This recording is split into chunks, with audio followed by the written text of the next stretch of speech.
Nazis prosecuted other communities as well, adding to centuries of historic prosecution. Above all, Jewish people were targeted.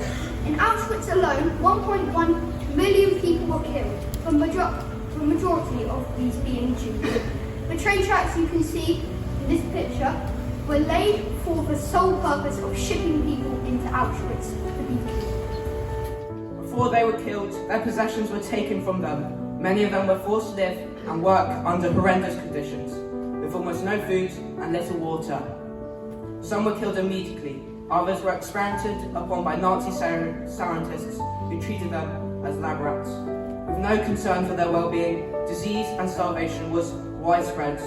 Those who dissented or were incapable of working were killed in gas chambers.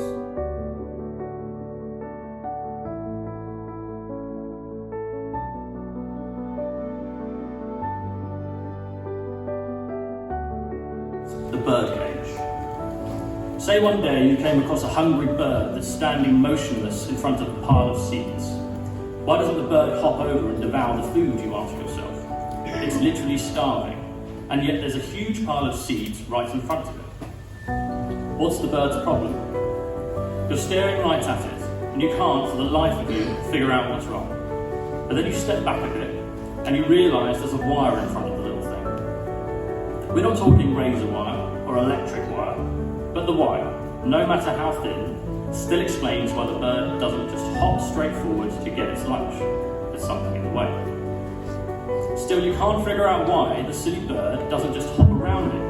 You're seriously going to let one solitary wire, one single setback prevent you from doing what you need to survive, bird? Toughen up. Ever heard of a little thing called grit, resilience, pulling yourself up by your bootstraps? It's just one wire, right? But then you step back a bit, and a bit more, and see another wire, also standing between the bird and its meal.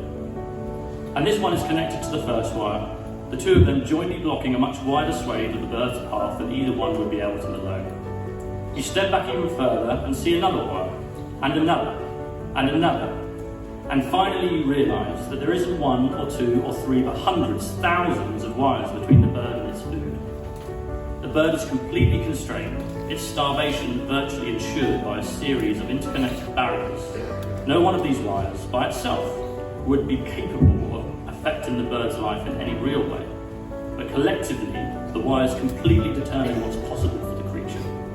This birdcage metaphor was first introduced by philosopher Marilyn Fry in the early 1980s.